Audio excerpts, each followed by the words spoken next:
सम्माननीय मित्रों, आपने अक्सर ईद के मौके पर रमज़ान के बाद तकरीरें सुनी होंगी। मौलाना भावनाओं में बहाते हैं जनता को। ऐसी तकरीरें करते हैं कि जनता भावनाओं में बह के वो अपना धन निकाल दे। मिसाल के तौर पर ईद की नमाज के पहले फितरा और ज़कात निकाल दो, वरना ईद की नमाज नहीं है। आदमी, तुम्हारा रोज़ा, तुम्हारी इबादतें अगर ईद की नमाज के पहले तुमने नहीं निकाला फितरा ज़कात, तो तुम्हारा रोज़ा, न नमाज, न इबादतें, न रात में जगना इबादत के लिए कुछ कबूल नहीं होगा। बस पैसा निकाल दीजिए, आप इनको दे दीजिए, ये उपभोग करें, जनता को धन के नाम पे गुमराह करके सब कबूल हो जाएगा आपका रोज़ा नमाज। बस आप पैसा निकाल दीजिए। बहुत चालाक और छल कपट से भरे हुए हैं धार्मिक गुरु। ये कभी नहीं चाहते, सच्चाई ये कभी नहीं रखते। कुरान की सिर्फ और सिर्फ वही बातें बताएंगे जिससे कि आप धार्मिक भावनाओं में बहते रहें और दोजख के डर से और जन्नत के लालच से ये आपको गुमराह करके पैसा निकलवाते रहते हैं। ये वक्त एजुकेशन का है, लॉजिक का है, तर्क का है, अज्ञानता का नहीं है। आप शोषण से बचिए, वरना ये धार्मिक गुरु धार्मिक भावनाओं में बहा के आपका शोषण करते रहेंगे।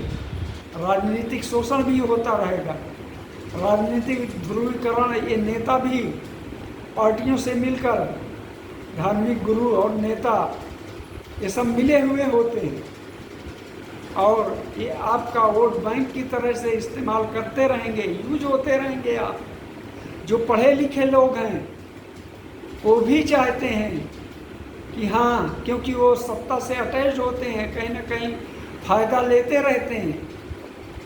ये चाहते हैं कि राजनीतिक रूप से आप एक उसमें बंधे रहें वोट बैंक की तरह से, कभी अपने दिमाग से न सोचने पाएँ क्या चीज़ गलत है, क्या चीज़ सही है।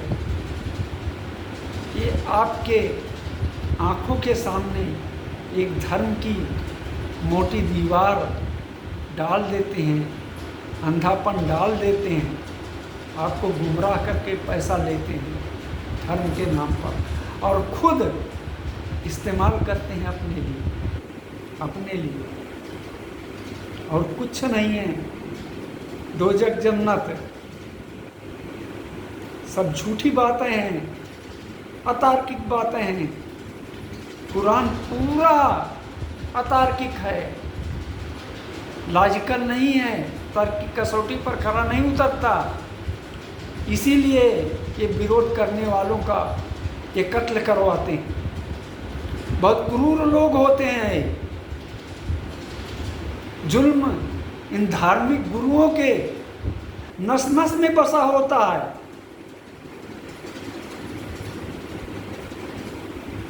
जो चीटिंग से निकलवाते हैं पैसा जनता का, ये नहीं चाहते कि कोई हक बात बोले, सच्ची बात रखे लोगों के सामने। ये सरकलम करने के लिए भेज देते हैं अपने आदमी। अरबों रुपए इनके पास आता है, इंटरनेशनल आता है इनके पास। इनका तंत्र है ऐसा, कोई घर नहीं बचता जहाँ से पूरे देश में कि पैसा न वसूलते हों, फितरा, ज़कात, चंदा, वक्फ बोर्ड के रूप में। जनता के साथ धोखा है धर्म। आइए हम और छोड़ें। अब ये युग धर्म के मानने का नहीं है। शोषण हो रहा है आपका धर्म और जात के नाम पे। पार्टियां भी चाहती हैं आप उसी में फंसे रहें, कभी ना निकलने पाएं। राजनीतिक पार्टियों का भी हित धर्म से ही पूरा होता है, आपके वोट बैंक से ही पूरा होता है कि कभी आपका कल्याण नहीं चाहती हैं पार्टियां, राजनीतिक पार्टियां, चाहे जो सब आपका शोषण ही करना चाहती हैं। सच्ची बातें नहीं बताती, नहीं रखती जनता के सामने। आइए धर्म को छोड़ें। आप ये वक्त साइंस का है, लॉजिक का है, तर्क का है, सिस्टमिक बेस्ड है दुनिया।